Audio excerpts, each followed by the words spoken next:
Hola, hola, gente, buenas noches, gente, ¿cómo están? Estamos esperando que se conecten los demás colegas porque vamos a hacer un conversatorio sobre urolitiasis y enfermedades. Bueno, y vamos a hablar de nefrourología en perros y gatos. ¿Listos? Listo, listo, no, perfecto, me parece muy interesante este tema. De hecho, esta tarde, vamos en el Instagram, mis seguidores me estaban diciendo que habláramos justamente de este tema y yo decía, wow, o sea, está genial, está genial. O sea, vino como anillo al dedo, digamos, y me parece un tema muy interesante y muy, digamos, subestimado también, ¿sabes? Sí, sí, es un tema bien subestimado. Este tema lo propuso el Doc Armando de Kidney Bed de Medellín. Cerebrum querido, ¿cómo Volví, estás? volví que se me fue el internet, no sé por qué, pero ya conecto los datos también al computador. ¿Qué más, Doc? ¿Cómo Aquí, estás? Buenas noches, bienvenido. Bien. Recién entrando a mi Aquí. casa. Lo que pasa es que usted tiene que... Hola, Doc Diego, ¿cómo estás? Bienvenido, buenas noches. Hola colegas, ¿cómo estamos?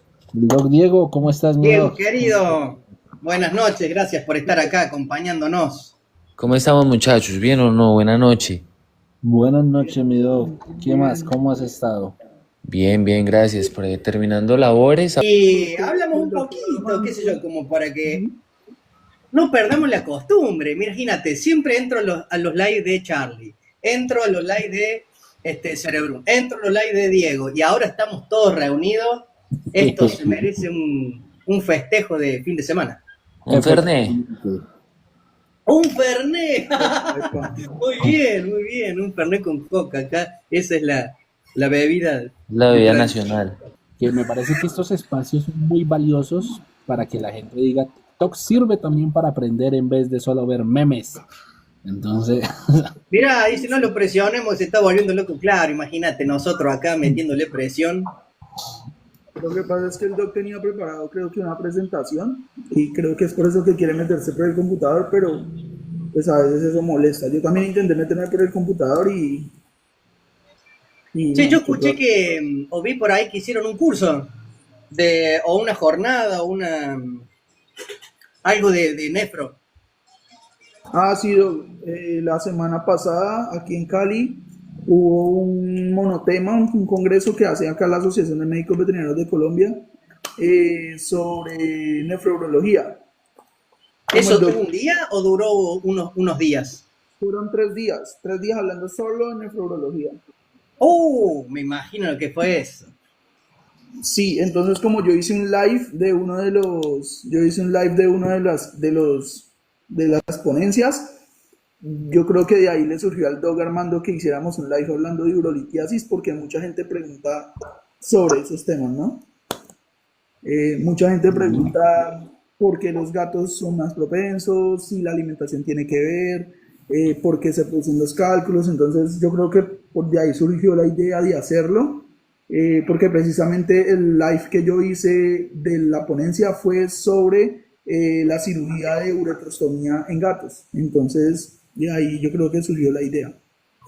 Bien, buenísimo, porque esto es lo bueno de hacer un live donde hay varios colegas, porque cada uno pone su impronta, su experiencia y cómo enfoca cada caso en particular. Yo tengo mi forma de tratarlos, tengo mis argumentos, que después me gustaría compartirlos con ustedes y ver, porque la ponencia a la que ustedes fueron es la más actualizada seguramente, y capaz que yo ya tengo información vieja, así que me gustaría después ponerlo a ustedes y ustedes que están a la vanguardia de la temática, decir, no, vale, eso no se usa más, eso no se hace más, esto no se hace más. Entonces, está buenísimo esto porque podemos intercambiar, justamente ves, enriquecernos entre nosotros y de esta manera a toda la audiencia puede aprender y escucharnos de esta temática tan interesante y tan común en la clínica práctica como lo es los problemas nefrológicos y urológicos, ambos. Exacto. Entonces, en base a eso yo creo que surgió la idea con el doctor Armando. El doctor Armando pues es especialista en nefrología, él está ubicado pues en la ciudad de Medellín.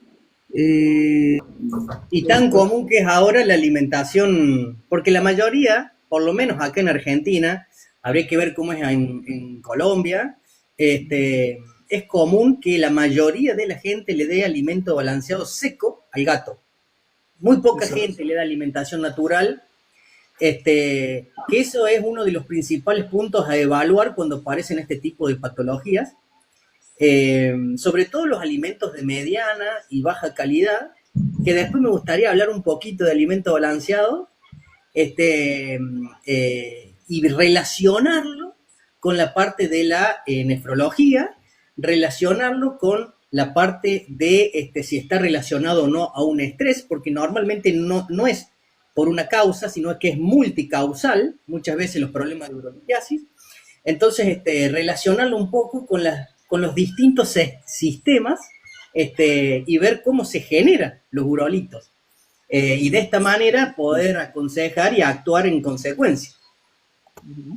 Por acá nos pregunta Pau, Doc, con un SDMA de 18, ¿por qué no se dice propiamente que ya hay enfermedad renal? Pau, pues en mi conocimiento y en los valores que yo tengo de referencia de laboratorio, un SDMA de 18 ya nos da que es una enfermedad renal, ¿no? Lo que pasa es que hay que recordar que el SDMA es un biomarcador de enfermedad renal crónica en etapa temprana. Si ya está en 18, probablemente ya haya enfermedad renal crónica, pero está temprana. Lo digo porque he tenido pacientes en los que el SDMA marca 100. Cuando ya marca 100, prácticamente no hay nada que hacer, ¿no? Pero si marca 18, para mí ya es un paciente con enfermedad renal crónica que todavía no está tan dañado el riñón y que tenemos 25% o menos de función renal ya dañada, ¿no? Ya alterada. Perfecto. No sé, ¿viven todos en grandes ciudades? Tanto Charlie como Diego. ¿Dónde viven en grandes ciudades? Porque acá, particularmente yo hoy estuve averiguando con los laboratorios que hay en mi ciudad. Yo vivo en una ciudad chica, en el interior de la Argentina, y vos sabés que no se hace el SMDA. No hacen ese estudio en el laboratorio. Sí miden otras, como la UPC, miden, se hace el ureanálisis, urecreati, bueno, hay muchas otras determinaciones, pero particularmente el SDMA no se hace. Justamente quería ver específicamente en qué laboratorio, y por lo menos acá en mi ciudad eso no tengo la posibilidad de hacerlo. Y lo he escuchado varias veces que ustedes sí lo hacen allá, o nosotros estamos muy atrasados, o mi ciudad es muy chiquitita que no se solicita, entonces no hacen ese estudio en los laboratorios que hay acá de veterinaria. Yo vivo en una zona relativamente lejana a Bogotá, a la capital. No estoy realmente tan cerca, sin embargo, estoy cerca de un Muy municipio especialista.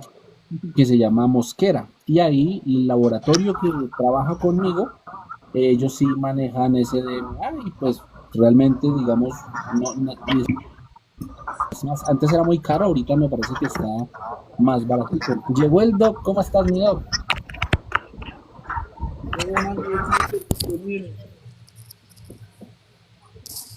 Me rindo, me rindo.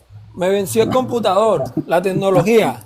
No, terrible, estoy por el celular. No, me rindo. Eso, lo que dijo el doctor Diego, descargué la aplicación, todo eso, y no me terminó dando nunca. Sí, Dog, igual Entonces, aquí por el celular lo podemos hacer, es un poquito más práctico, ¿no? ¿O tenías alguna sí, sí. presentación en No, PowerPoint? no, así está bien, ya me siento ya como por acá. Ya Listo. más o menos, bueno, listo. No, no, la de Entonces, la presentación que le dije al doctor Adrián, pues realmente no, aquí desde el PC la vamos mirando, y la idea cuál es, como basarnos, y en base a lo que yo vaya teniendo podemos ir hablando, ¿les parece? De una. bueno, entonces Espérense un segundito acá. veníamos diciendo lo del Listo, SDMA, Doc, pues realmente el SDMA es un sí, biomarcador que se usa más o menos hace 10 años realmente en medicina veterinaria. Hay sí, otros biomarcadores de enfermedad renal que nos dan también buena sensibilidad y especificidad como la cistatina C, pero esa es más costosa y es más difícil de conseguir.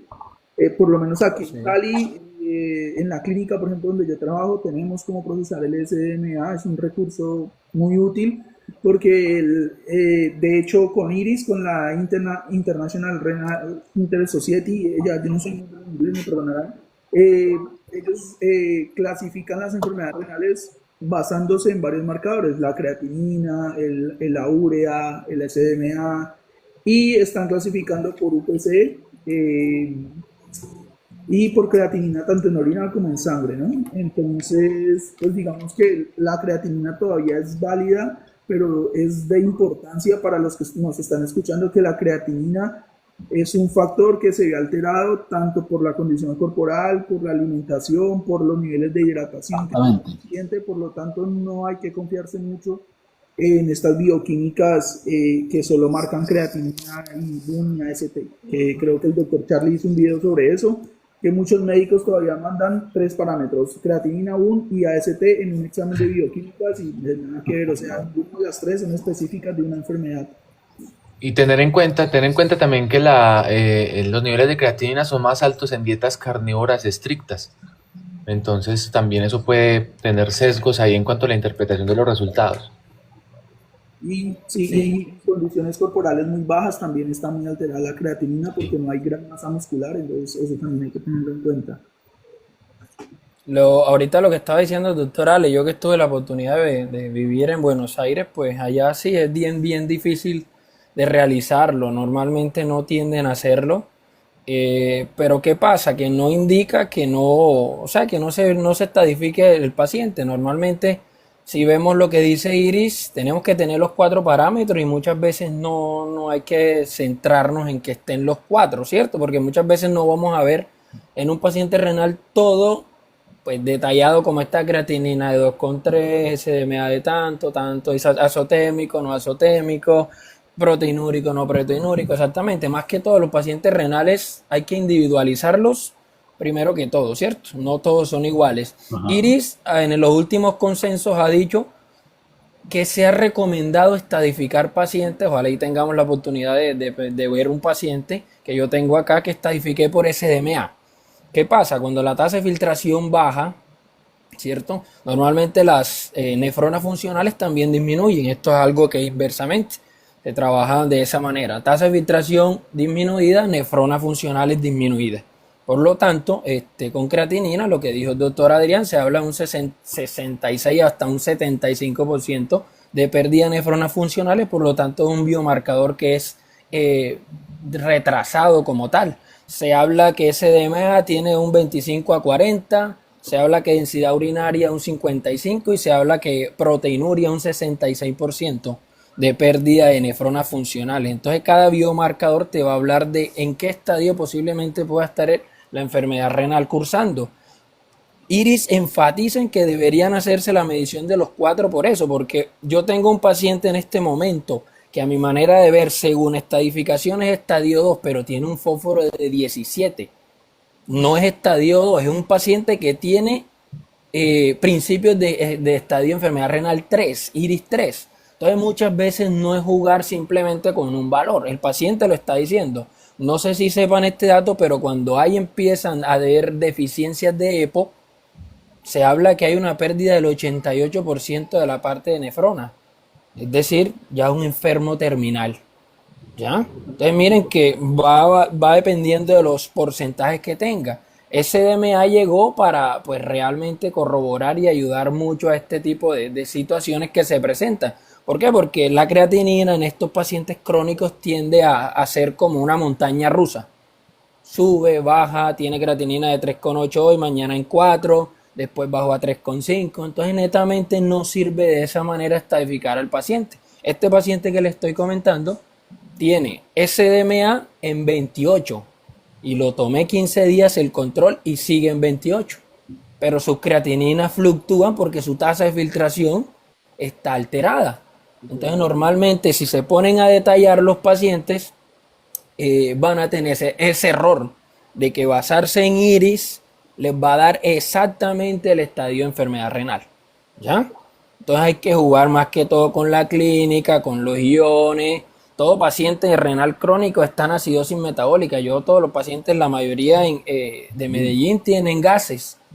Hasta eso también me sirve para la elección de fluidos. O sea, son pacientes que son realmente de mucho detalle, de clínica, y el paciente renal, en este poco tiempo que llevo haciendo esto, no se enferma netamente de riñón.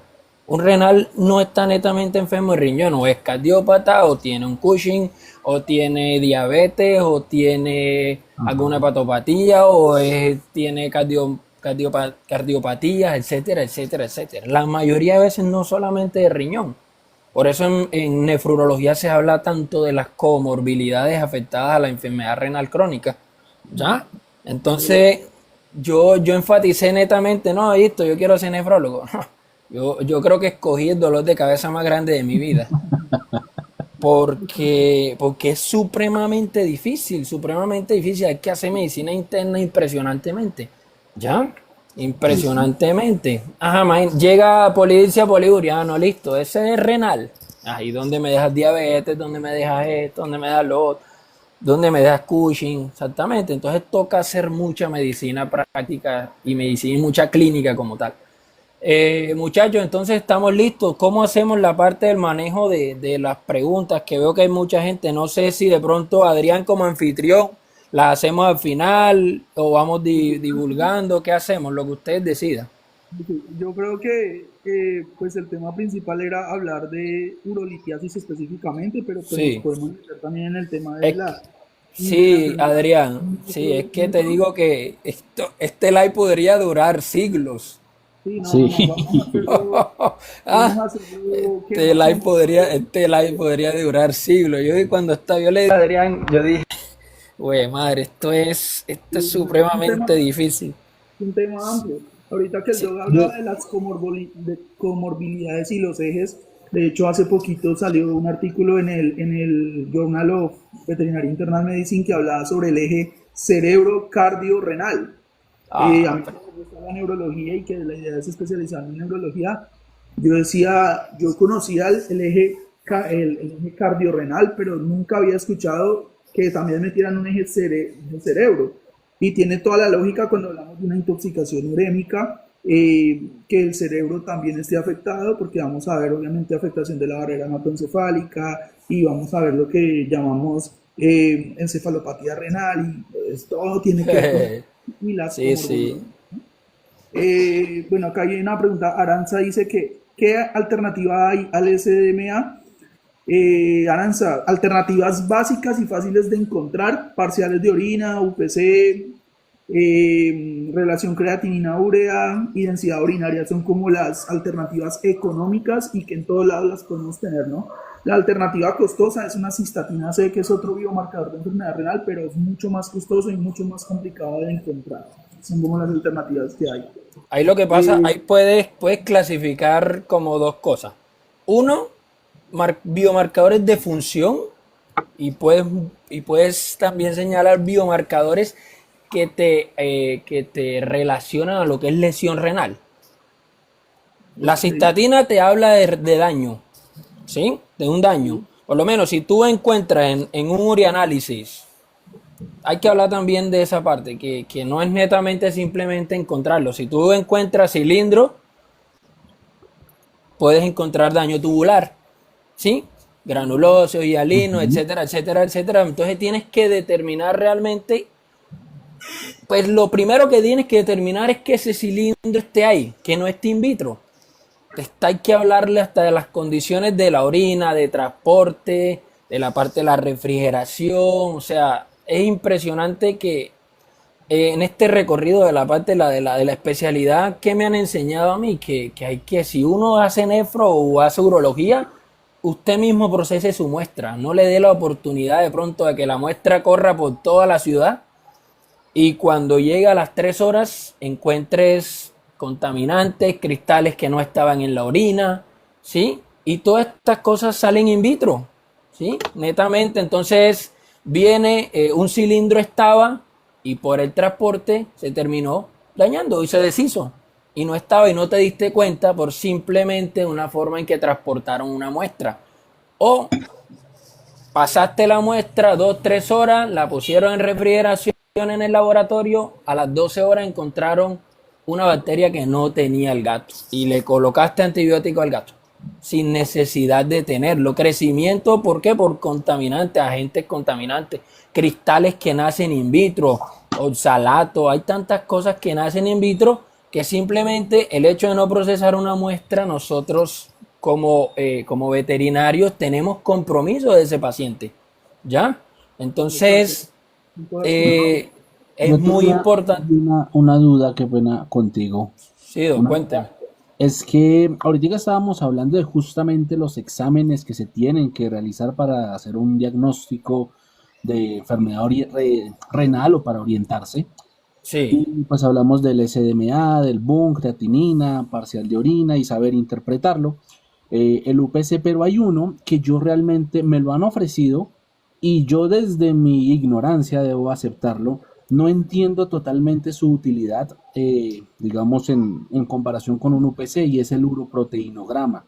¿Qué tan útil es realizar un uroproteinograma digamos, en la clínica de hoy en relación con un UPC? Esa es una duda que siempre he tenido y me dicen, venga, le ofrecemos uroproteinograma y yo, pero pues ¿para qué si tengo UPC? Pero de pronto estoy actuando mal. ok, bueno, inicialmente, o sea, cuando tú tienes o haces UPC, normalmente, listo, la misma palabra te lo está diciendo, ¿cierto? Vas a mirar qué tanta proteína o qué tanta proteína se está eliminando por orina. Ujú. El, ese examen especial que te está pidiendo o que están ofreciéndote simplemente te va a servir para determinar cuáles son las proteínas que se están pasando por orina. Normalmente, o sea, simplemente determinar cuáles son las de mayor peso molecular que se están pasando. Pero determinada o indeterminadamente, tú estás diciendo algo. Pues realmente muchas veces no tiene algo clínico que te determine. Si está proteinúrico o no está proteinúrico, su tratamiento va a ser el mismo. Ok. Cosa distinta a la prueba, que es la centellografía, ¿sí? Pero eso es una prueba que no hacen, creo que no hacen en Colombia, que esa determina absolutamente todo. Yo creo que la hacen en Chile. Esa sí es una prueba especial que te habla hasta de todas las mínimas cosas detalladas de las proteínas en orina. Eso es un examen que es totalmente distinto al que te están ofreciendo. Y ese sí te da solución alterna para corregir las proteínas que se están perdiendo en orina. Pero muchas veces, ¿de qué te sirve saber cuáles? Pues si realmente la proteinuria está o no está marcada. En nuestro medio no sirve de mucho, pero la prueba especial, la centellografía, esa sí es diagnóstica. Esa sí es diagnóstica. Pero esa que te están ofreciendo realmente no cambia mucho. Pues de qué te sirve que las de gran peso molecular se estén pasando si yo le voy a seguir dando un antiproteinúrico. Sí, No, pues yo pensaba algo similar, pero pues exacto. a lo mejor me falta conocimiento al No, no, respecto. pero está bien, está bien. Y si la ofrecen, pues realmente el laboratorio puede tener manejo y todo, pero pues realmente yo no la utilizo mucho. Primero porque, ¿cuánto cuesta, doctor? ¿Cuánto le han ofrecido ese paquete? Pues yo realmente no las trabajo, porque realmente si yo quiero determinar cuáles son y instalar de pronto algún mantenimiento, terapia o algo, la prueba reina o la prueba gol estándar es la centellografía, que esa sí determina todo. Pero no, esa primera vez que... ¿Y dónde está usted? ¿En Cali? No, no, no, yo estoy ¿cómo les ¿Dónde? digo? Estoy en FACA. Ok, ok. Eso No, es, pero sí. ¿Cuánto le ofrecieron esa prueba? ¿Cuánto vale? uy, esa prueba, si mal no recuerdo, estaba cerca de los 200, pero, a ver, Exactamente. Mire que no son pruebas que a veces la persona a veces piensa para ese DMA. Ahora imagínese esta, a precio de usted, de costo vale eso, cuánto se la dejaría uno el propietario. Y sí, es que el claro. paciente, y el paciente renal no le dieron un citopón y se curó. El paciente renal hay que meterle plata. Sí, sí, Ya. es verdad. Entonces, el paciente renal requiere medicación, requiere controles. Entonces, muchas veces ese tipo de pruebas, al realizarla nosotros, queda el propietario muy corto de dinero. Fíjate que Entonces, yo estoy viendo trato, aquí, sí, estoy viendo aquí que la centellografía, que es la que yo habla, está casi en 600.000 pesos o $150, y yo supongo que eso es solo para precio médico. sí, O sea que sí, definitivamente eso acá en Colombia no creo que Exactamente, no es que creo que la hacen en Bogotá, doctor César. Sin embargo, créeme que nunca se la he escuchado a César no, Mayorga, que es el mejor nefrólogo de Colombia. No, realmente él te transmite el conocimiento y te dice, está proteinúrico, no proteinúrico, pum, más nada. Muchas veces detallar la pérdida de proteína es como ponerle como un lacito a la pérdida de proteína. Realmente no es muy diagnóstica. ¿Ya? Listo. ¿Por dónde vamos? ¿Qué más preguntas hay? Porque no hemos empezado el en vivo, muchachos. pues yo creo que empecemos a hablar de cómo y qué factores conllevan a la formación de urolitos tanto en perros como en gatos. Y vamos empezando a responder preguntas porque por acá nos están preguntando qué alimentos, qué antioxidantes. Listo. Ahí está el doctor. Ale, ¿quiere tomar la palabra? Y ahí vamos mirando. O agarro yo, como usted decida. O quién decide, no sé, como quieran. No, como quieran, ustedes son los internistas pesados en el psicología. Usted también sabe, doctor Adrián, ¿cómo así, hombre? Bueno, si quiere empezamos hablando, vamos a empezar a hablar de que inicialmente en la orina deberían haber condiciones, ¿cierto? Condiciones para que se empiecen a generar o que se empiecen a formar lo que es la parte de la cristalización como tal, que es como el inicio de la formación de un lito, ¿cierto? Se habla netamente que se deberían presentar concentraciones de minerales. ¿Cuáles minerales? Los que ya conocemos que están más presentes en la formación de un urolito. ¿Cuáles son? Calcio, fósforo, magnesio, ¿sí? Entonces, esto añadido a ¿qué? A un pH, ¿sí? A un pH normalmente se habla que un paciente entre 5.5 y 6.5 fisiológicamente está estable. Ese debería ser el pH que debería manejar un paciente fisiológicamente estable, ¿sí? Normalmente cuando los pH están por encima de este valor, ya pueden haber alteraciones. ¿Alteraciones de qué tipo? Hay que averiguarlas. Normalmente, acá hay que aclararles algo, doctores, y quiero conversar con ustedes. Ustedes cuando mandan una urianálisis, ¿cómo lo mandan? ¿Qué le dicen al propietario? Normalmente, tráigame la muestra de orina y ya. Pero debería haber condiciones hasta de ayuno alimentario. ¿Para qué? Para que el pH no tienda a subirse. Normalmente hay una consideración. No sé si han escuchado la parte de, eso se llama alcalosis postprandial, que se ocurre netamente, ¿por qué? Porque cuando tú comes, todo ese ácido clorhídrico se gasta a nivel del estómago, ¿cierto? Entonces, ¿qué ocurre? Que ese bicarbonato en el duodeno se acumula y esto lo que genera es que normalmente la orina salga, ¿qué? Alcalina, con pH por encima de 7. Entonces, ¿qué pasa? Tú mismo induciste que el paciente te botara un pH 8,5. ¿Ya? Entonces, normalmente un animal, si tú querías evaluar un urianálisis de manera adecuada, debería tener ayuno de alimentos, ¿sí? De 4 más o menos, y también de la parte de los líquidos hay que tener consideraciones. Normalmente si tú vienes, yo normalmente lo que hago es eso, primero de alimento, más o menos unas 8 horitas, ¿cierto? Y lo otro es que yo trato de forzar el riñón. ¿A qué? A que normalmente yo quiero evaluarlo. ¿Cómo lo evalúo? Yo simplemente una restricción pequeña de agua de 4 horas. ¿Qué forzo esto? A que me bote densidades urinarias elevadas. Si yo hago esto, estoy evaluando la funcionalidad del riñón y me doy cuenta que el riñón sí está concentrando, ¿ya? Pero es un paciente que tiene condiciones, es decir, es un paciente que está hidratado, un paciente que está comiendo bien, distinto a un paciente que está enfermo, ¿sí? Entonces, netamente, este es un paciente que yo le restringo de 4 a 6 horas la parte del ayuno de líquidos y la parte de ayuno de comida, más o menos de 8 horas. Con eso evalúo netamente que el riñón esté concentrando bien y también evito artefactos que me generen alteración a nivel del pH. ¿Listo? Algo que comentabas de cómo yo personalmente, digamos, las envío, podrías decirme si de pronto lo estoy haciendo mal. En caninos yo lo hago que sea por muestra natural, o sea, por micción. Micción libre. Ok, Para mí esa es la, digamos, yo entiendo que esa es la mejor, sin embargo en felinos es más complicado. Entonces ok, normalmente en felinos hago una cistocentesis. No sé ok. si sea el método correcto para evaluarlo o si se debe hacer igual por micción. Ok, listo. Doc, depende de lo que quieras buscar, ¿cierto? Normalmente, si tú vas a buscar un paciente con urolitiasis, un canino que tiene urolitiasis, normalmente, ahorita vamos a hablar de eso, normalmente todos los litos que son la mayoría de estruvita, que son en perros, tienen una asociación a infecciones de tracto urinario por bacteria ureasa positiva.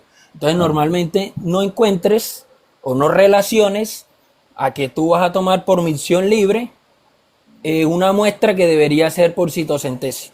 ¿Por qué? Porque ahí en ese recorrido de toda la parte de la vejiga o de la uretra hay contaminantes y puede que te genere un artefacto.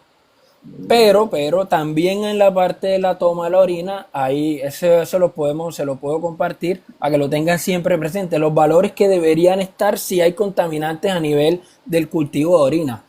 ¿Sí? Normalmente en citocentesis debería ser mayor a 1000, la unidad de formadores de colonia, por sondaje mayor a 10.000 y por misión libre mayor a 100.000. Deberían estar los valores estimados. Esa tablita, si quieres, algún día se las paso para que tengan siempre ¿No? presente. Si esos valores están alterados en las unidades formadoras de colonia, tienes un contaminante. ¿Ya? Entonces a Ok, tenerlo muy presente, ¿sí? Entonces todo depende de lo que vayas a tener. Normalmente, por ejemplo, tienes un paciente hematúrico o un paciente que le tomaste citocentesis y cogiste un vaso o algo, te dio hematuria, ahí no te recomiendo una muestra nueva. ¿Por qué? Porque la proteína normalmente tiende a generarte alteración y si lo haces en tirilla vas a encontrar proteinuria, lo que no está ahí. ¿Ya? Entonces ujú, tú se la generaste producto de la sangre que está ahí. Entonces normalmente, y otra cosa, que no puedes evaluar el sedimento de manera adecuada. Normalmente en pacientes se debería evaluar un sedimento limpio, sin células inflamatorias, sin hematia, sin absolutamente nada. Cuando haces la evaluación del UPC. Entonces si tú vienes y tienes sangre y tienes un UPC de 1,5, miércoles está proteinúrico. No, la sangre te está generando ese valor. Hay personas ujú. que hacen UPC en pacientes con Un cistitis. sedimento activo. Exactamente. Entonces, Ok, eso es algo que no se podría evaluar. ¿Por qué? claro, Porque claro. simplemente está pasando por un proceso inflamatorio el cual te está dando un UPC que no Ok. corresponde al del paciente. Entonces, por ahí va el cuento. ¿Listo? Entonces, sí, la recolección de la muestra inmediata, ojalá y pudiéramos tener tirillas, o sea, de hacerlo en nuestro laboratorio, porque realmente sí incide mucho y lo he aprendido. ¿Por qué? Porque yo he tomado muestras mías y las he mandado y créanme que he encontrado unos problemitas que netamente, pues realmente me los mandó el laboratorio y que no tenía el gato. Como también me pudo quitar cosas. Ok. Entonces es bastante complejo, bastante complejo. Doctores, entonces, concentración de minerales, pH, como factores predisponentes a la formación de la parte de la cristalización, ¿cierto? Sí, ahí me gustaría agregar ahí algunos temas, si Listo, se doctor puede. Alex. Sí. El tema de comportamiento, la parte de etología, que esto influye principalmente en el gato un montón, porque, por ejemplo, un gato que evita ir a la caja de arena por distintas razones, por ejemplo, porque hay más gatos, normalmente tiene que ir una caja más de arena por el número de gatos que hay en la casa. Si hay Sí. un gato, tiene que haber 2 cajas de arena. Si hay 3 gatos, tiene que haber 4 cajas de arena para que el gato pueda ir libremente a hacer pis, principalmente las veces que desee, porque si la arena está sucia o hay muchos gatos o falta bandejitas de arena por gato, tiende a usar menos la arena.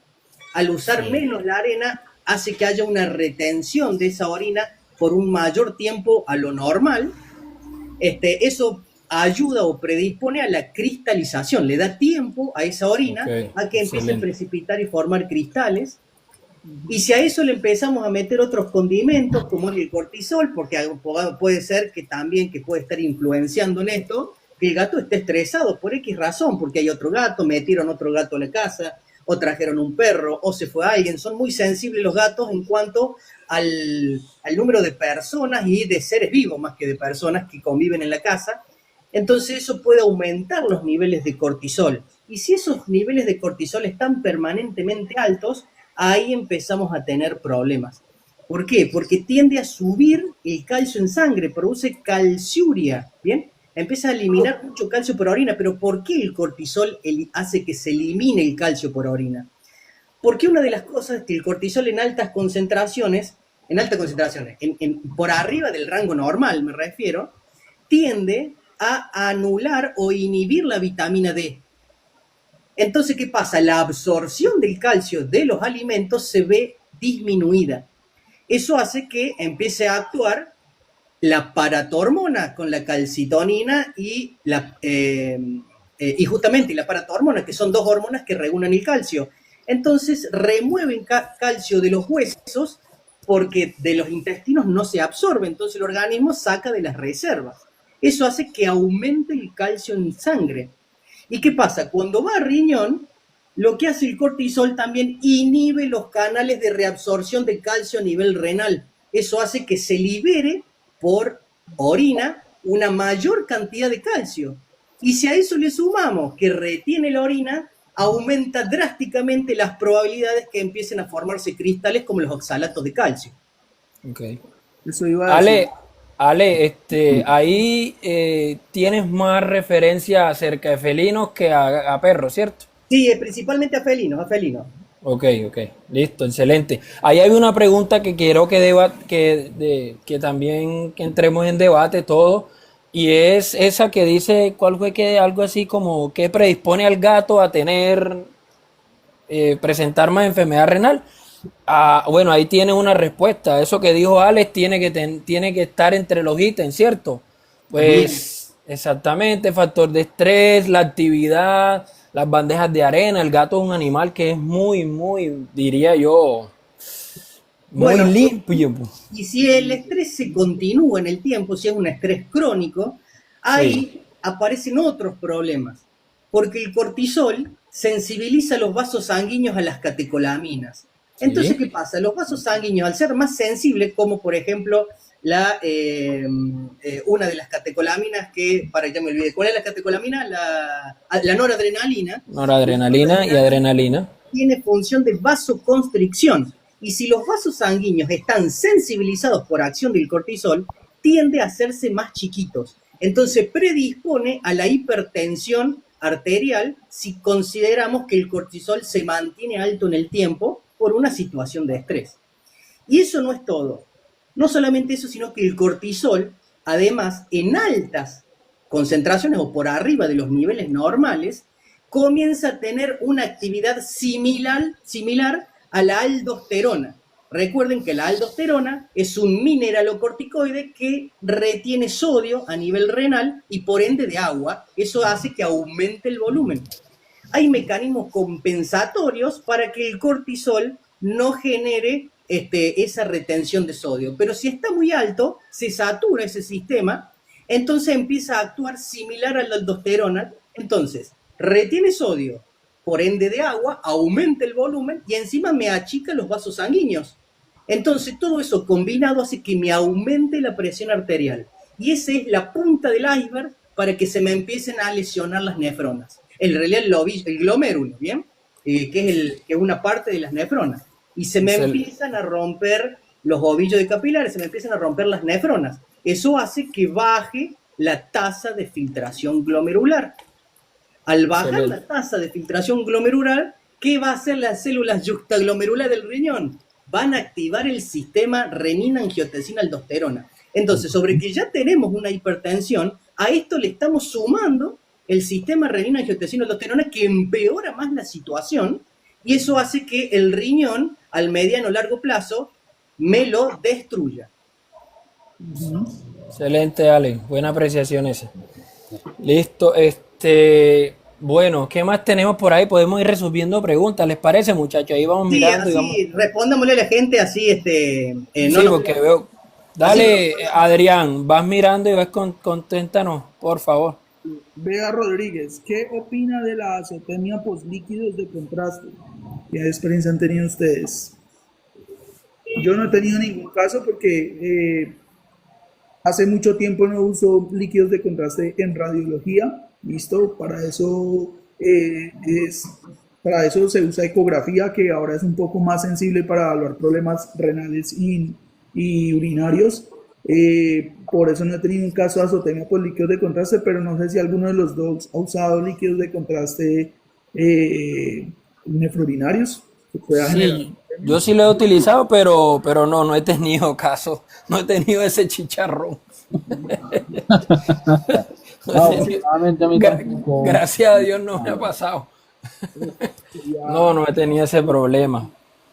Yo lo Dice más Susana, extraño, así que De todas maneras, deja la duda por ahí con la doctora. De pronto echamos una averiguadita y miramos a ver con qué se puede resolver, porque no tengo experiencia en eso, porque nunca he tenido inconvenientes.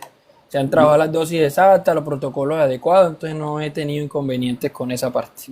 Yo lo más extraño que he tenido, o sea, de exámenes es una neumocistografía, pero eso fue una sola vez y fue hace mucho tiempo, o sea, no. pero la neumocistografía no te va a provocar una azotemia porque la neumocistografía del contraste es aire. Ajá.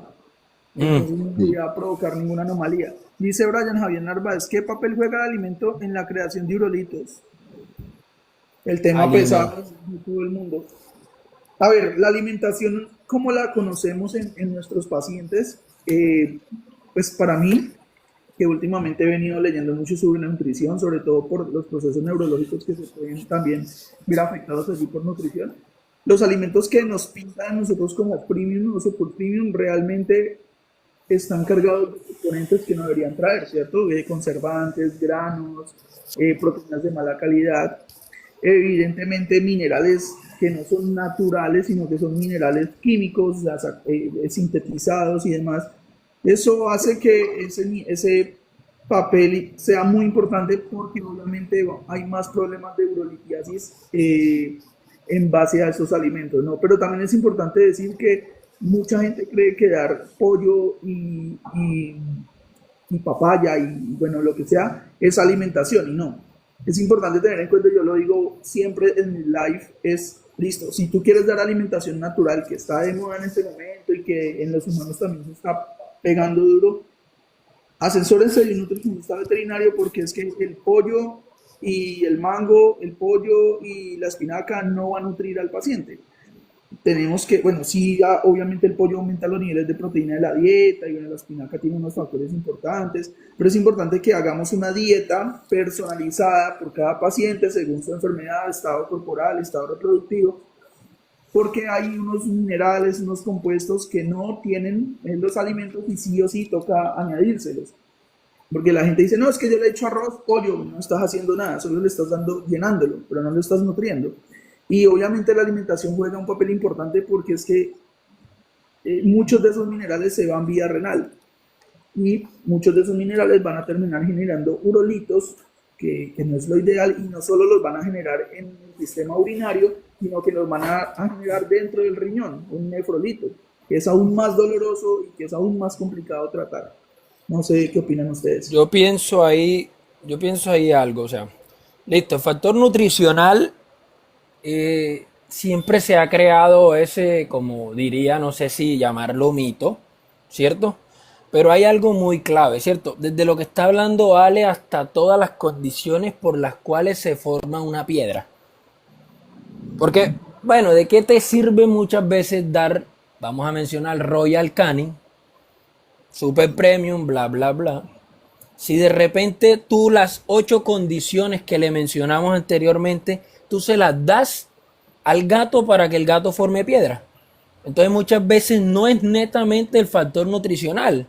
Si tú le das al gato que tú no le limpias el anenero, si no tienes bebederos dispersos por la casa, si tienen peleas con el otro gato, si tienen disputas, si tú no le das actividad, si tu gato está sobrepeso, tu gato va a formar piedra sí o sí. Entonces netamente no es netamente cambiar la dieta, listo. La dieta de urinaria tiende a que el gato consuma más agua, bla, bla, bla, bla, lo que ya sabemos, pero Si yo no le doy la dieta, yo tengo que simular que esa dieta la compense mi gato con otra cosa. Es decir, voy a ponerle bebedero en cada esquina de la casa. Voy a incentivar que el gato tome agua. Voy a incentivar con churu. Voy a incentivar con dieta húmeda. Voy a hacer caldos, etcétera, etcétera, etcétera, etcétera. Entonces, netamente, no es netamente factor nutricional cuando las demás condiciones para que se presente la litiasis están.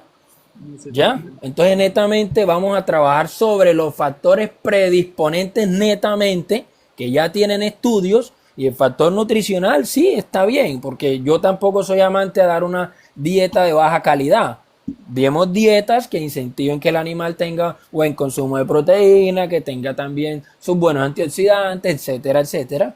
Pero normalmente hagamos el trabajo de nosotros como propietarios de felinos, que es totalmente distinto el manejo del gato con el manejo del perro.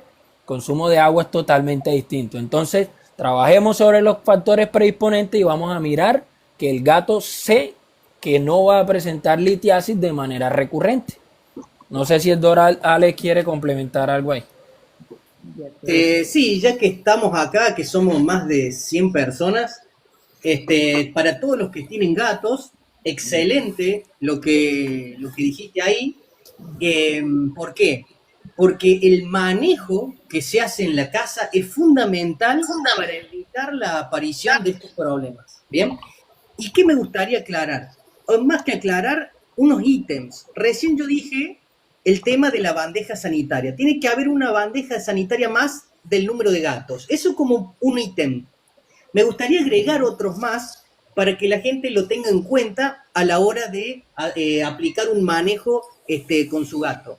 El segundo ítem que me gustaría es que al menos, la bandeja sanitaria tenga 3 centímetros de alto de arena. Eso es importante, porque si nosotros le ponemos, por una cuestión de economizar piedras, por ejemplo, que yo lo veo un montón de veces, le ponen una capita de piedras así, de 1 centímetro.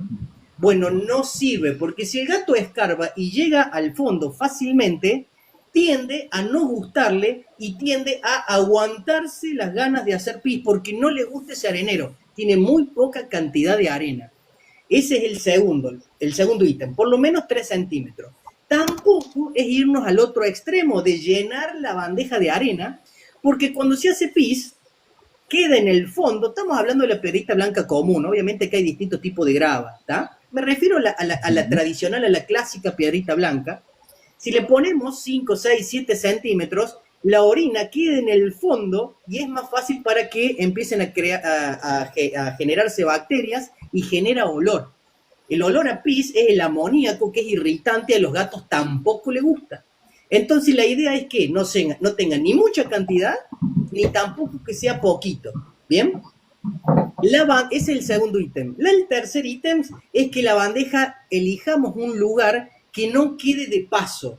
No la podemos poner en el hall de nuestra casa porque no quiero tenerla dentro de la habitación o porque no quiero llevarla a tal lado. Los gatos no les gusta hacer sus necesidades en el lugar de paso de la gente. O sea, ¿a quién le gusta ir al baño y que esté la gente pasando al lado tuyo? A nadie le gusta, ¿bien? Bueno, al gato tampoco. Normalmente los areneros están en lugares tranquilos, no en los lugares de paso de mucha gente, ni de perros, ¿no es cierto? Tipo hall, por ejemplo. Y me gustaría agregar otro más, y ya los dejo hablar ustedes, me gustaría agregar otro más, que normalmente muchas veces se elige colocar la bandeja sanitaria en el lavadero de nuestras casas. Y en el lavadero de nuestras casas normalmente tenemos el lavarropas. Eso no es un buen lugar porque el lavarropas permanentemente está funcionando y haciendo ruido y al gato no le gusta hacer su necesidad de al lado del lavarropa. Entonces, ¿qué pasa? Va a tender a evitar utilizar la arena, la bandejita sanitaria, si nosotros lo ponemos en un lugar, por ejemplo, al lado del lavarropas. Entonces, tengamos en cuenta esos puntos para minimizar, porque no es que con esto no va a aparecer problema, pero minimizamos en gran proporción las probabilidades de que tengamos problemas de cristales, de formación de cristales, por un mal manejo de la bandeja sanitaria. Bueno, y hablando un poco Excelente. agregándolo, estamos hablando mucho de gatos, pero es que los gatos son animales predisponentes.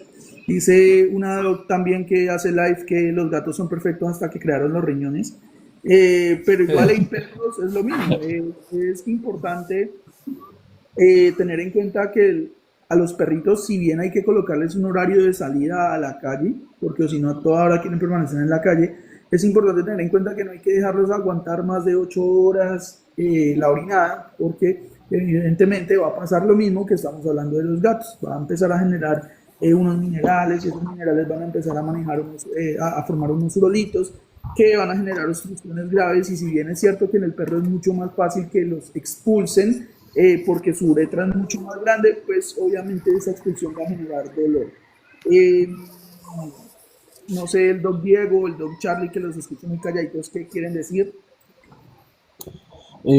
Pues yo sí, digamos que a mí me gusta, cuando tengo los especialistas, más que hablar, yo me gusta preguntarles, que tenemos al Doc Ale, aquí al Doc Kidney Vet también, y hay una duda Si que nosotros también estamos en modo estudiante. he estado así como que siempre me ha carcomido, y es que yo entiendo que uno de los motivos también que favorece la aparición de diferentes tipos de cálculos son unas deficiencias de glucosaminoglicanos en la pared de la vejiga. Entonces, no sé si dentro del tratamiento, o si ustedes conozcan algo de eso, si saben si dentro del tratamiento, por ejemplo, de paciente vesical con cálculos, no solamente cambiar la dieta y ya, porque todo lo que han dicho, pues hay que hacerlo, pero muchas veces uno simplemente dice, no, pues que coma esta dieta para cuidado renal, para disolver el cálculo y ya. Y yo digo, bueno, pero puede faltar algo más, o sea, podría requerir, no sé, por ejemplo, administrar esto, glucosamina. No sé si ustedes han oído algo de eso o lo conocen. Pues Charlie, sí, más que todo se trabajan eh, los glucosaminoglicanos, se trabajan, o yo los manejo, pues realmente poco lo uso, pero sí está descrito que se utilizan en pacientes con oxalato de calcio para utilizar la prevención, con la intención de que aumente eh, en orina la concentración y los elimine más fácil. Ayuda como que es como si los captara, Ok. ¿sí? Sí, entonces sí lo he escuchado, pero no he tenido la oportunidad de trabajar. Normalmente tiendo a trabajar otro tipo de farmacología con la presentación de los oxalatos de calcio, entonces no tiendo a hacerlo porque con la que he trabajado me ha ido muy bien, entonces netamente no lo he trabajado, pero sí lo he escuchado y sí lo han hecho. En Buenos Aires, la doctora Estela Molina, toda esta gente, pues cuando dieron una charla hablaron un poco sobre eso, pero no son las primeras opciones Ok. de terapia para trabajar por lo menos la prevención de presentación de oxalato de calcio en perros como tal. Pero sí está como opciones a trabajar también. Pero yo no tengo experiencia en ello porque realmente la farmacología que trabajo me ha resultado buena en cuanto a la prevención del oxalato de calcio. Ahí, ¿Listo? ya que comentabas algo también del oxalato de calcio, es otra duda que yo tengo, Sí. porque muchas veces se maneja, o digamos, lo que reporta el laboratorio son cristales de monohidrato, pero hay cristales también de dihidrato de oxalato de calcio.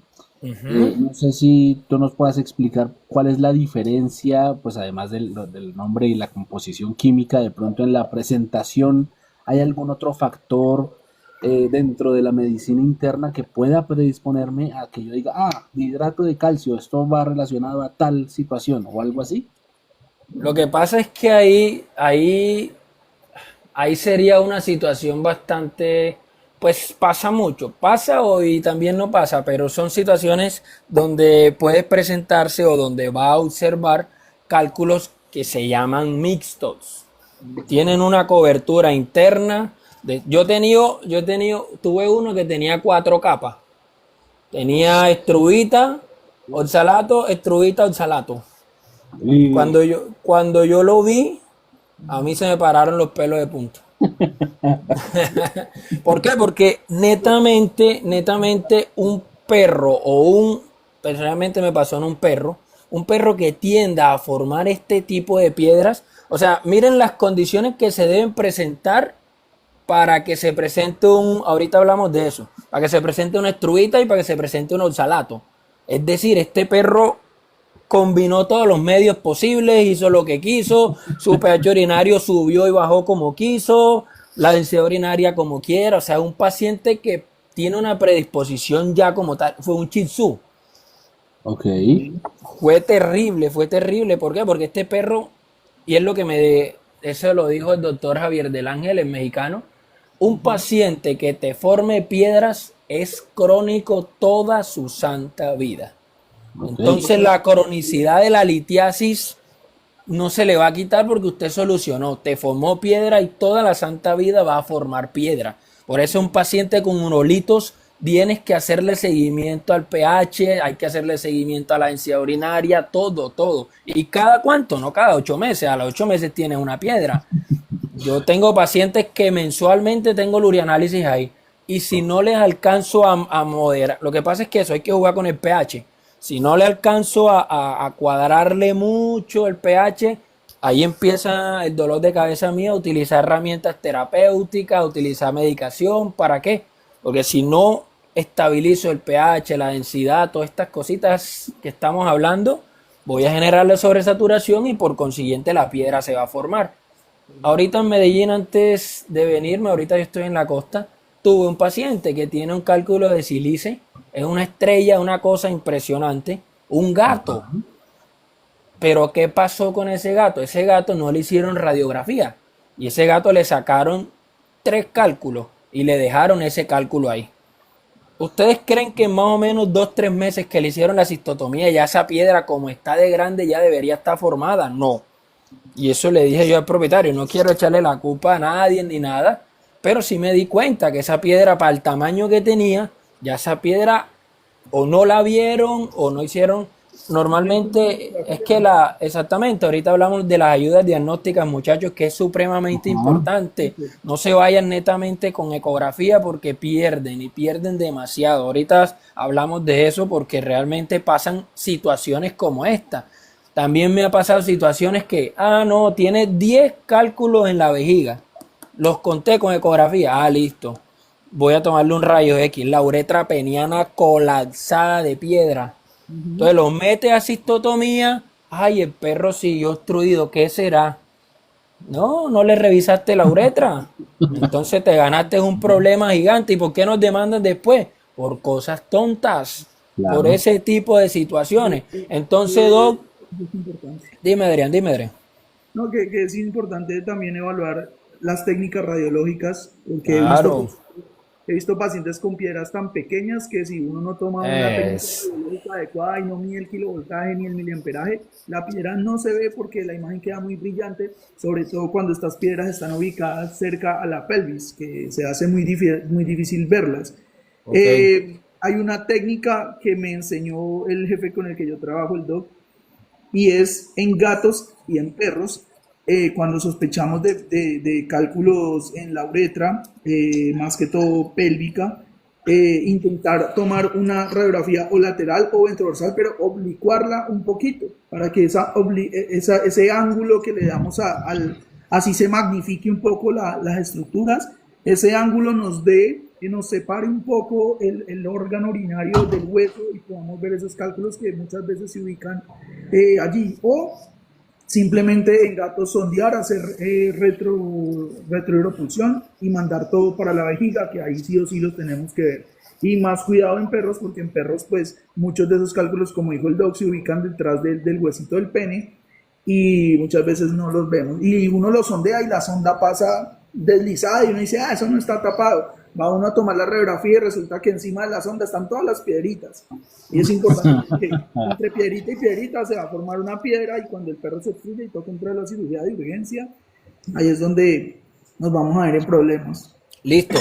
Muchachos, ¿qué tal? Ale, ¿vas a decir algo, Charlie? No, pues yo voy a hacer una última preguntita, digamos, respecto a eso. Pregúntale al doctor Ale, que ya yo no sé, ya se me borró.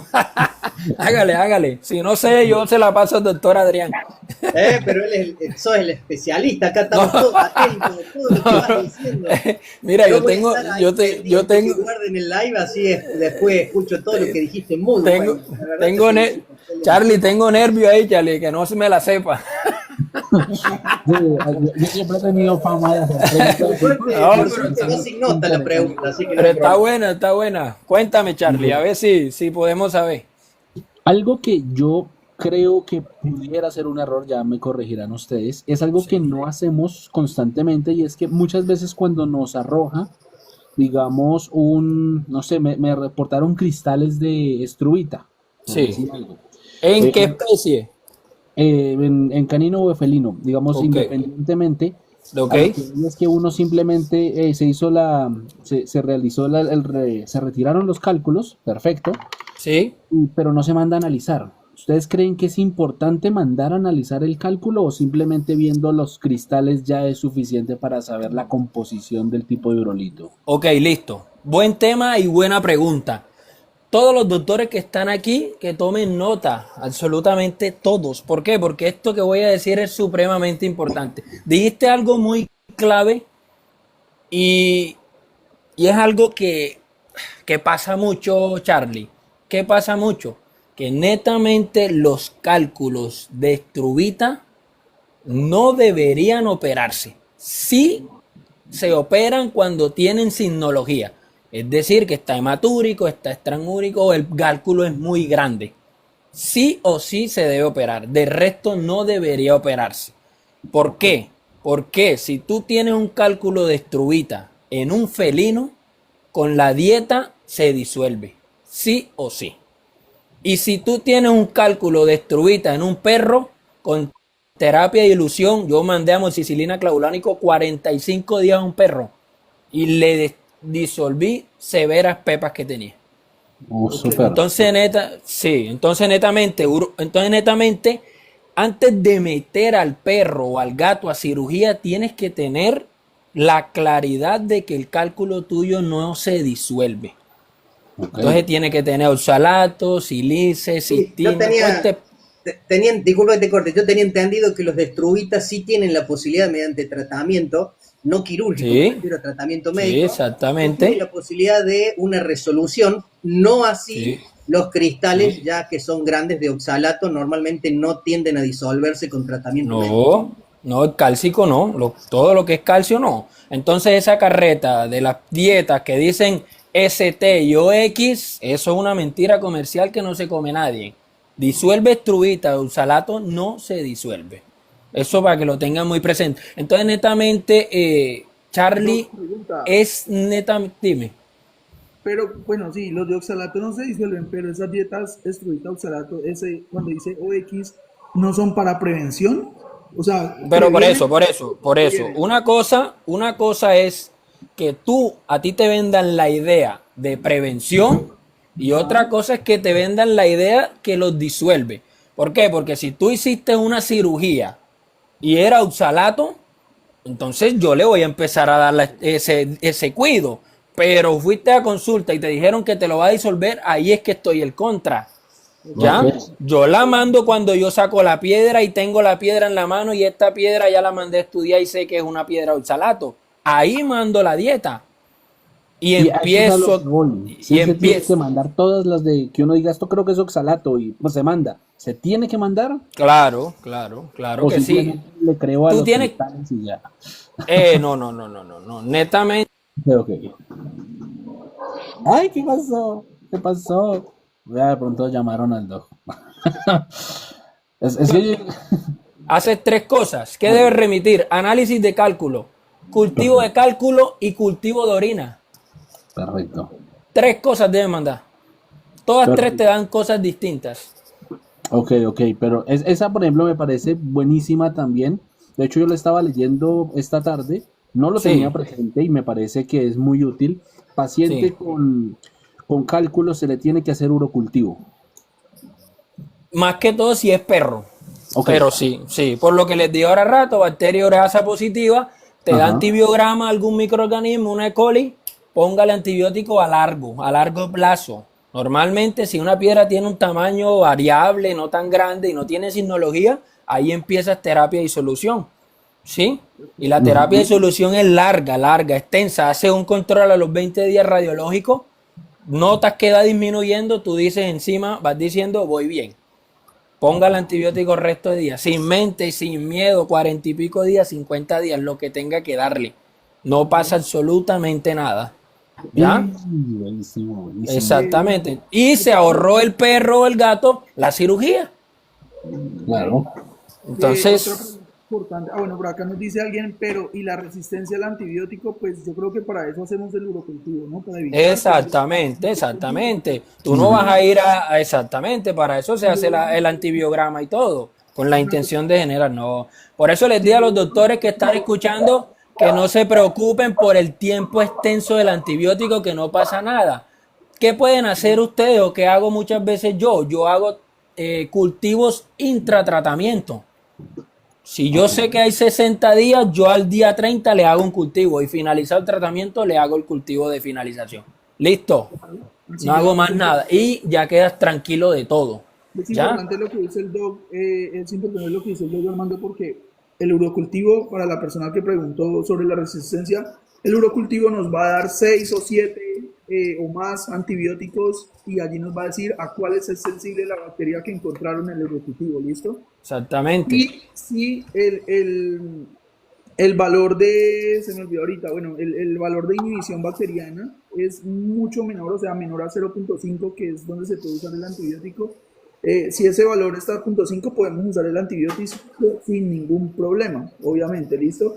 Pero lo que dice el doctor es importante, si a los 30 días hacemos un urocultivo con los mismos antibióticos con el que hicimos el primer antibiograma, y en ese urocultivo sale que ese antibiótico que estamos usando subió la unidad inhibitoria bacteriana, y tendríamos que evaluar nuevamente el antibiótico. Pero para que coja resistencia a una bacteria en 60 días de tratamiento es muy difícil para que coja una resistencia a un antibiótico, en este caso específico para el tratamiento, porque para eso se hace el antibiograma, ¿no? Precisamente para evitar mandar cualquier antibiótico a los que sí sea resistente a la bacteria.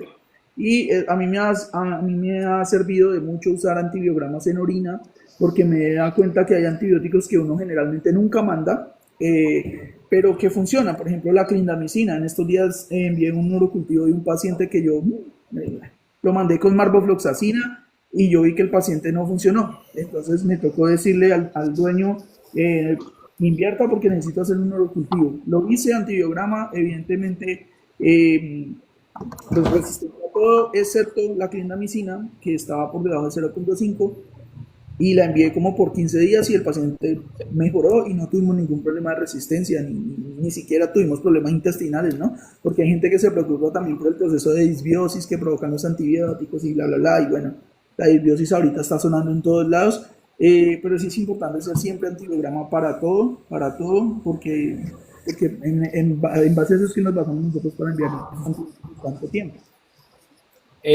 Muchachos, bueno, vamos a ir ya hablando como de la parte que el manejo que le pueden hacer los oxalato de calcio, cómo es la parte de cómo me doy cuenta de pronto si mi paciente está produciendo o tiene algún tipo de alteración a nivel metabólica, ¿cierto? Que me está generando la predisposición a formar las piedras, ¿cierto? Se hace?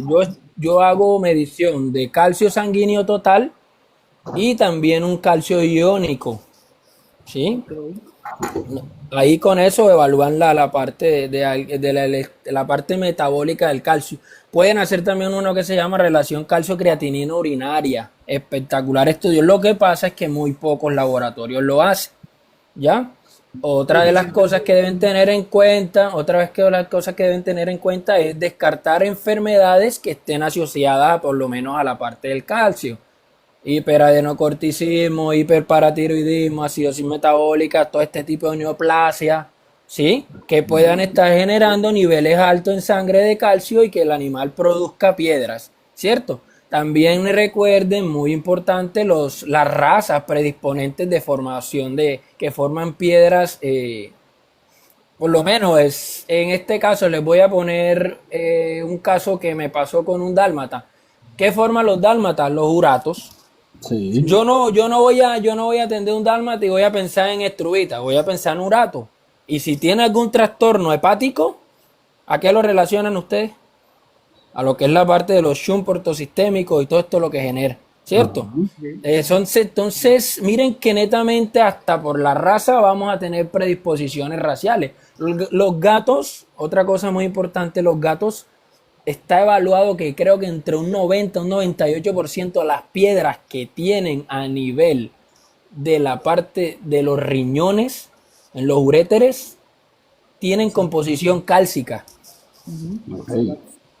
Para que lo tengan presente siempre. Ustedes vieron un lito que está en el riñón, tómenle placa y miren cómo brilla. Pónganle la firma que es calcio. ¿Sí? Tiene mucha predisposición.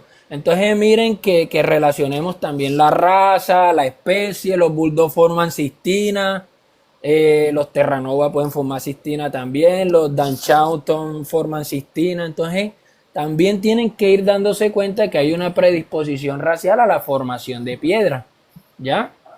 Entonces eso es un factor bastante importante para todos, muchachos. Doctores, hablamos entonces un poco de lo que es la parte de los analitos que vamos a mandar para determinar que nuestro paciente está pasando por un cuadro de pronto de litiasis, ¿cierto? Entonces ya hablamos un poco. Paciente renal y urinario que no tenga orina no existe. Ajá. Sí o sí, todos los pacientes con trastornos urológicos y nefrourológicos deberían tener orina. A mí me llegan pacientes sin orina y pareciera que me inventaran. ¿Cómo sería ya, doctora? La concha de la lora. Así es. La concha, digo así, la concha de la lora, porque, madre mía, vaya, tómele la orina y venga, porque pareciera que... Entonces, normalmente hacemos urianálisis, urocultivo, radiografía laterolateral, ecografía, ¿cierto? Como pruebas diagnósticas básicas, ¿cierto? Si necesitamos profundizar en algo más, ya, lógicamente también toca la sangre, discúlpenme ahí. Una sangre completa, hemograma, LT, creatinina, fosfatasa, todo lo que ustedes pidan en sus consultorios. Sí, la sangre es supremamente importante. Yo hago un chequeo muchas veces de presiones, etcétera, etcétera. Sin embargo, eso es lo que pido yo inicialmente para tratar un paciente. ¿Qué pasa? Muchas veces me han llegado pacientes que se obstruyen, pasa mucho, y les debe pasar a ustedes en su clínica, que se obstruyen 3, 4 veces en 2 meses. Pasa mucho, ¿cierto? Y ya el doctor Ale le mandó, allá en Argentina está una cosa de Holiday que dan, que era la que tiene triptófano, ¿cómo se llamaba, doctor Ale? Sí, On. se llama, que tiene triptófano, glucosamina. Exactamente, todas estas cosas le hicieron manejo ambiental y dieron la causa, y el gato se siguió obstruyendo. Hay una prueba que es la urocistografía. Es la única de las pruebas que no está metida dentro de una agenda normal, pero que detalla toda la anatomía tanto de la uretra como de la parte vesical. Entonces, ¿qué pasa? Que uno se puede dar cuenta que hay algún tipo de anormalidad anatómica que esté generando la obstrucción progresiva del paciente, ¿cierto? Muy pendiente, muchachos, también la parte de las obstrucciones que les recurren, el manejo de antiinflamatorios, el manejo de corticosteroides, todas estas cosas están reevaluadas. En Buenos Aires, doctor Ale, me imagino que trabaja lo que es terazocina, prazocina, o no sé, eso es lo que vi cuando estuve allá. También trabajan diazepam. Gracias. Sí, lo utilizan principalmente, bueno, la primera Sí. que nombraste, normalmente acá se utiliza muy poco, muy poco, porque Sí.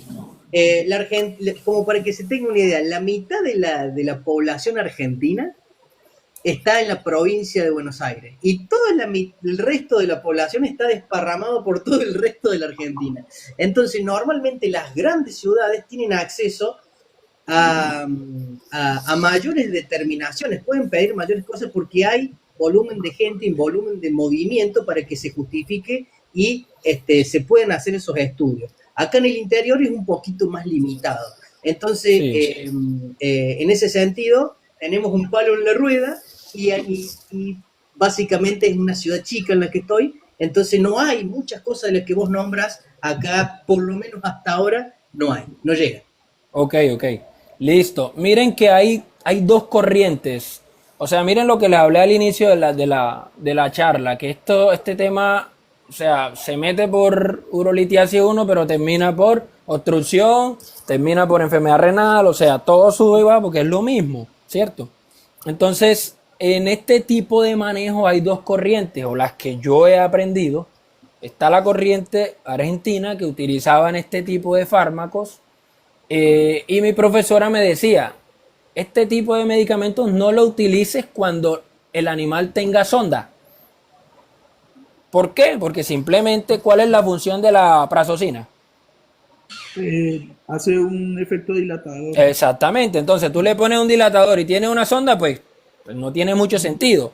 Este medicamento, este fármaco se utiliza post que le retiren la sonda.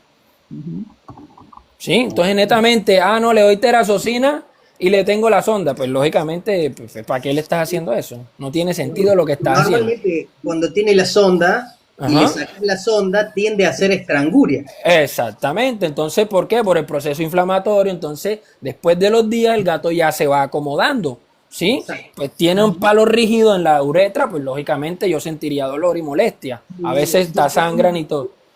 Yo por lo general con los pacientes felinos, Sí, intento no dejarlos más de 36 horas sondeados. Yo sondeo el primer día, 24 horas, lavados vesicales con solución salina para sacarlo todo el sedimento.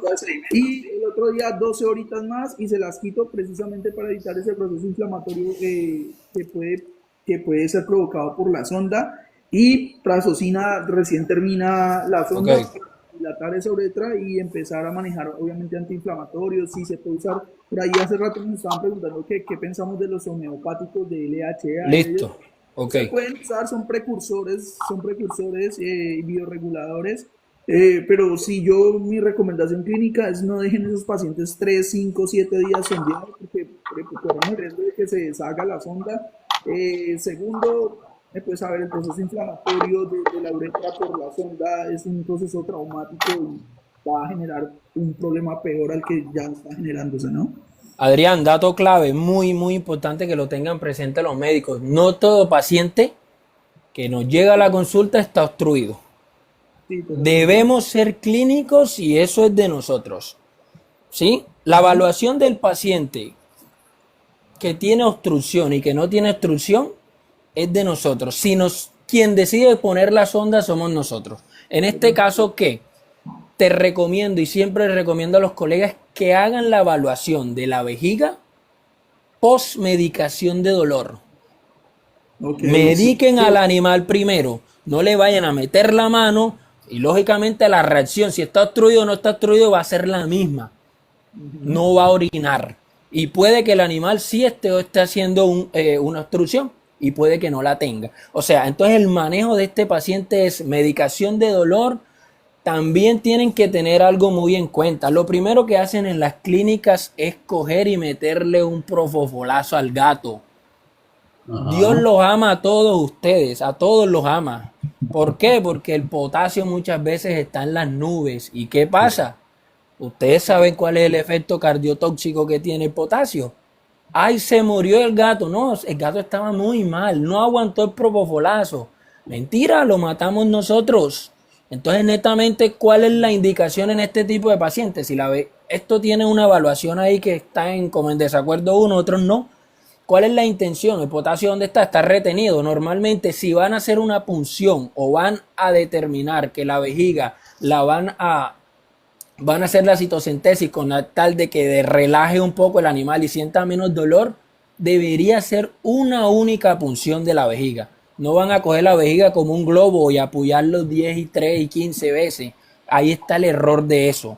Si se hizo una punción con la intención de que disminuya el volumen, de que disminuya los niveles de potasio, de que el animal esté sin dolor, de que la vejiga está más relajada para poder sondear en caso tal que se sondee el animal, esta es la finalidad de esto. No puedo medir el potasio. Hay una charla del doctor Ricardo Correa de acá de Colombia que habla, ahorita mismo no recuerdo mucho, pero normalmente cuando los niveles de potasio están elevados, que está la presión, la frecuencia cardíaca por encima de 220. Algo así me acuerdo que dijo en una conferencia, ahorita no sé si estoy mal, si alguien me corrige, pero por ahí hasta tengo el audio Y eso me llamó mucho la atención. No, no hay manera de medir potasio ahí. Póngale fonendoscopio al gato. Si su frecuencia cardíaca está por encima de 200, no lo sé de que se le muere. Sí, que se muere, sí, Me sí. acuerdo que lo dijo. Puede tener relación fisiológica, Ale, ¿o qué? Puede. Totalmente, Entonces sí, porque lo eso recuerdo que lo interviene dijo. en el impulso eléctrico cardíaco. Exactamente, ahí está un doctor hablando del electrocardiograma, exactamente. Muchas veces hay gente que no tiene multiparámetros, que trabaja con las manos, y entonces muchas veces no tenemos, pero si tenemos las herramientas, hagámoslo. Listo. Entonces ya tenemos las pruebas, tenemos esto, ya tenemos el manejo. El manejo va indicado netamente, muchachos, a lo que es la terapia de soporte. Yo considero, Netamente, sí, yo dime, Adrián. considero, yo considero importante también agregar en el manejo clínico de estos pacientes el uso de antioxidantes, Ok, y complejos vitamínicos, ¿no? Tengo entendido que, por ok, ejemplo, para un precursor de que se formen oxalatos de calcio es que haya deficiencias de vitamina B6 y de vitamina C, entre otras, ¿no? ¿Qué tan recomendable es, por ejemplo, bueno, yo sé, por ejemplo, que tú lo dijiste ahorita, que cuando hay estrubita en perros, eh, pues sí, se puede dar porque el pH está muy aumentado, ¿no? Eh, Se puede mandar vitamina C para acidificar medios, ¿qué ok. usas tú para Listo, eso? exactamente. Bueno, respecto a eso, en la parte de la terapéutica, ahí tienen que ustedes jugar normalmente, entonces, acidificación, estrubita, alcalinización, oxalato de calcio, lo que son los uratos y la cistina. ¿Cierto? Ajá. Entonces, netamente uno va a jugar con lo que es la parte del pH, pero el pH también va a estar influenciado por una parte nutricional y una parte de un consumo de agua, ¿cierto? Entonces, netamente, si ustedes ven pacientes con densidades urinarias por encima de 1050, ¿qué hacen ustedes? No tienen que tomar agua sí o sí. Entonces, una cosa es que tome agua y otra cosa es que orine. Porque no sirve mucho llenarlo de agua y tenerlo y sacarlo una sola vez al día. Está Ajá. sobresaturando, está presentando en medio, está dando condiciones, entonces netamente no vamos a inclinarlo porque beba mucha agua. Démosle la condición de que el perro también salga muchas veces a orinar. Esa es una de las cosas que hay para hacer. Respecto a la estrubita, Adrián, ¿qué hago yo? Normalmente acidifico, ¿cierto? ¿Con qué? Hay productos naturales, por lo menos todo este tipo de productos que tienen arándanos. Ok. Excelente. Todas estas goticas que tienen arándanos acidifican bastante la orina y se trabaja muy bien. Excelente, sí. Repito y soy claro, pueden meterle 10.000 gotas de arándanos. Si dan las condiciones, el cristal se va a formar. Entonces, netamente, priorizar el consumo de agua y en que el animal orine de manera recurrente. Eso por la parte de la formación para que no se forme la estrubita como tal, ¿cierto? Y lo que es la parte del oxalato de calcio, hay un medicamento que se llama la hidroclorotiazida. Se trabaja a dosis de 1 a 2 miligramos por kilo vía oral cada 12 horas. Netamente esto regula la parte de la excreción de calcio a nivel de la parte de la orina, le da un medio estable y con este medicamento yo he trabajado muchísimos pacientes que forman piedras de oxalato de calcio con las otras condiciones y establezco pHs. Normalmente deberían ser pHs que estén ¿en qué condición? Si el otro era acidificante, estos son pHs que deberían estar por encima de que hable el público. Exactamente, entonces las condiciones son inversas, ¿cierto? Ajá. Ya hay piedras que no tienen manejo así. Ya hay piedras que tienen predisposición. Por lo menos tuve un gato que tenía hipercalcemia idiopática. Madre mía. Entonces me tuve que determinar la causa base para poder empezar a hacer tratamiento. Entonces netamente creo que trabajan corticosteroides, otras cosas para este tipo de trastornos y también me tocó manejar la parte de medicación. Entonces netamente los otros cálculos tienen manejo, pero ya son mucho más difíciles. demasiado más difícil. ¿Ya? Son Y más difíciles, son de fármacos, pero más que todo son de manejo que no se precipiten. ¿Ya?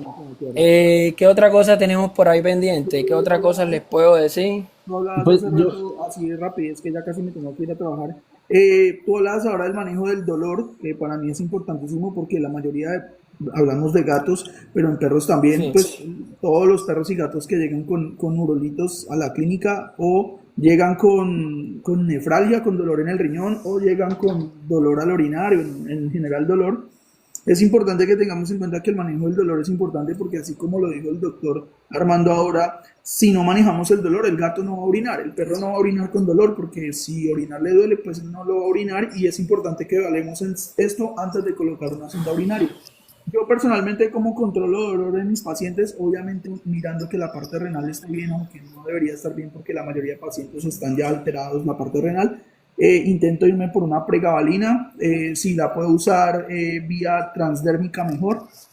Eh, no uso opioides, prefiero, bueno, sí, en perros, cuando me toca fentanilo con ketamina. Y también uso benzodiazepinas para no, la benzodiazepina no me va a controlar el dolor directamente, pero la benzodiazepina me va a relajar un poquito el paciente y va a evitar ese estrés que genera tener dolor.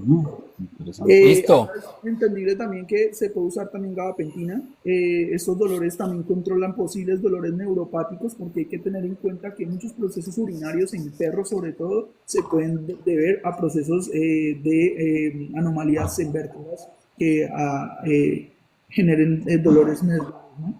Pero sí es importante Sí, manejar el dolor porque este dolor nos va a manejar, nos va a ayudar a que el paciente se relaje y diga, bueno, yo duele menos, voy a orinar tranquilamente y no vamos a necesitar una sonda urinaria. Y por acá nos preguntan Diego, que si hay uso de Adrián, bloqueos regionales. Yo no uso bloqueos regionales sí, de ustedes. sí, espectacular. Eso es otra de las opciones terapéuticas de estos pacientes. Los bloqueos locorregionales realmente generan una relajación a nivel visceral y abdominal que el animal pues camina muy bien. Realmente lo he visto, un solo bloqueo, el animal está relajado, está tranquilo y es lo que se ha buscado.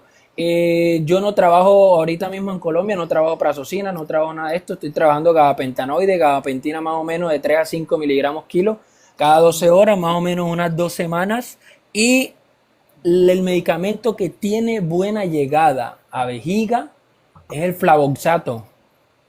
¿Sí? Eso es Bladuril.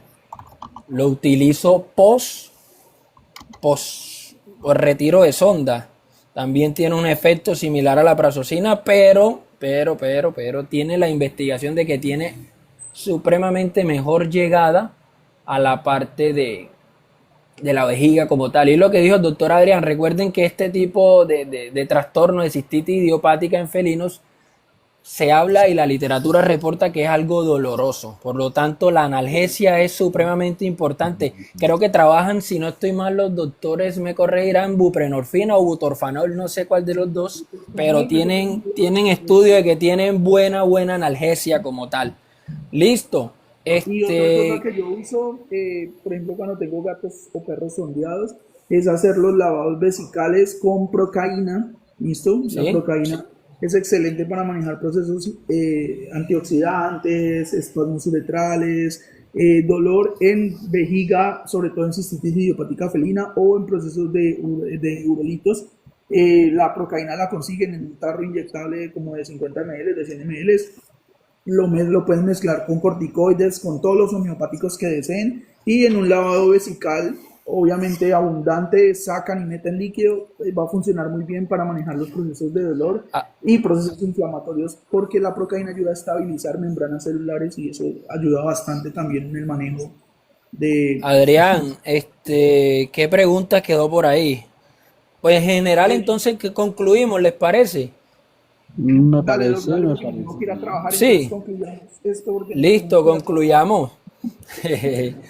Dale, Lo, querido. lo que, doctor Ale, le regalo la palabra de conclusión ahí.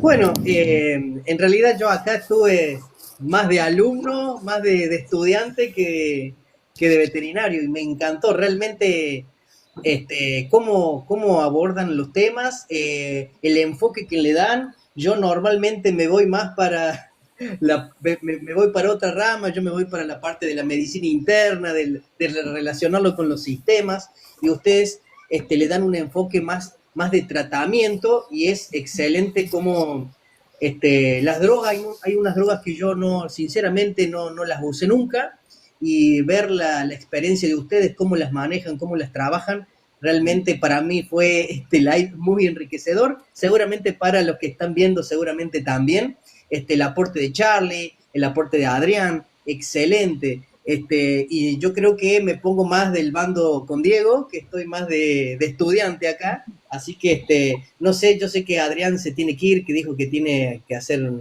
que creo que tiene que seguir trabajando, no sé si lo vamos a continuar un rato más o lo cortamos acá. Yo tenía más cosas para hablar, pero me parece que nos vamos a ir demasiado, pero me gustaría, no sé si se puede para la próxima o para cuando ustedes Sí, quieran, doctor hablar Alex, sobre los tenemos alimentos. 118 personas. Yo creo que aquí la gente quedó muy a gusto, quedó muy Ujú. contenta.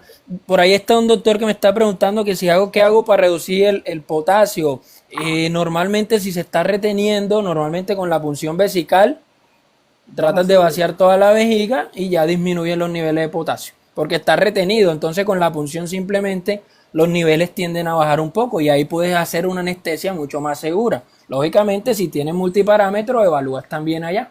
Pero sí, normalmente se punciona la vejiga y ya se corrigen un poco más los niveles, porque están retenidos. No sé, tenemos varias personas. Si quieres, Adrián, terminamos con las preguntas y ya te bajo, o ya te tienes que ir, no Sí, sé. ya estoy casi alistando para irme. Sí. No, pues gracias a todos los que estuvieron acá. Yo creo que fue un buen live. Tenemos que programar otro tema Así así es. a la especialidad Sí, de Buenísimo. sí. nosotros. Por acá están diciendo que hagamos uno de hepatopatías. Bueno, podemos planearlo, obviamente con el tiempo de cada uno. Sí. Es importante, bueno, están preguntando que por dónde vamos a subir el live. Yo voy a ver si quedó grabado, lo subimos por el canal de YouTube. Listo, yo se los paso a Aldo Gale, que sé que tiene canal de YouTube, para que lo subamos todos al canal de YouTube. Y porque por acá, por TikTok, es tedioso, se demora en cargar, es más fácil por YouTube y de una vez vayan y nos siguen a YouTube, ¿no? Sí, además no se puede subir más de una hora, Exacto, en y creo que cambio, arrancamos a las 10, ya tenemos una hora y media de live, es muy en Sí. cambio en difícil YouTube comprimirlo a una sí, hora. en cambio en YouTube lo podemos subir completo desde que nos saludamos hasta la concha de la lora del doctor Armando. Entonces, Doctores, el medicamento se llama Flavoxato. Es el medicamento que es el principio activo. El nombre comercial es Bladuril. Abril, ¿no? Oh, y es verdad, Listo, me agradezco. gustaría Bueno, también sí el doctor comentar que Charlie, pudimos haber hablado mucho tiempo, pero es verdad, sí, ya toca ya, irnos, pues quedaron preguntas de litotripsia por láser y muchas cosas muy interesantes, pero de pronto podemos hablar en después, un claro que futuro. sí, o que la gente vaya cada uno a los canales de nosotros y nos hagan la pregunta y nosotros les contestamos con contenido, puede ser. El doctor Charlie, canal También. de YouTube, por favor. Es mi No, primera vez que hago un live, pero esta vaina se llenó de gente. Está bueno, me gustó esta vaina. Doctor yo Charlie, tengo acá, pero sí voy a crear canal de YouTube. Eso sí, síganme en Instagram, pongo cosas bonitas. Charlie veterinario en Instagram y Charlie veterinario en TikTok. Doctor Ale, Ey, tus redes, abran la cámara todos y nos tomamos una fotografía. hágale, A hágale, ver, me a parece. ver, Espérense para ver si yo puedo abrir esta vaina, que a mí me come la tecnología. Espérense. No esperen. se permite, mierda, que necesitas tener acceso. Miércoles, esta vaina, ¿qué va? No, yo me retiro de esta vaina. No, yo de verdad Olviden no. esa foto, hermano. No, hermano. Sí, Doctor Charlie, tus guardar. redes, doctor Ale, tus redes. Yo, Doctor, Veterinaria Tierra de Mascotas de Ale Elena, así van a encontrar el canal de YouTube. Y sí, cuando me pase ahí, Adrián, subimos el video completo para que todos lo puedan ver las veces que quieran. Listo. perfecto, Doctor perfecto. Diego, tus redes. Diego Bedoyavet en Instagram y aquí en TikTok. Ahorita nos vemos en el live. Yo ya voy a preparar live ya mismo. Doctor Armando, tus redes. sí, ese es mi ¿qué? Listo. Kidney Bed. Mi TikTok. Fundación Cerebrum Bed en TikTok, Eh, Cerebrum Bed en Facebook como página y Actualidad Animal como YouTube. Chicos, los dejo porque me tengo que ir a Listo. trabajar. Bueno, ya yo también me tengo que ir a preparar el live, muchachos. Muchas gracias por la info. Una feliz noche, un placer. Gracias a todos, muchachos. Gracias a todos. Estamos en contacto. Muy bueno. Claro que sí, Listo, gracias. pues. Bendiciones. Les agradezco a todos por estar. Gracias. Gracias. Listo, Ale, cuídate, Diego. Cuídate. Saludos a Buen todos. turno, Gracias. Adrián. Listo, hermano. Suerte. Chao, chao.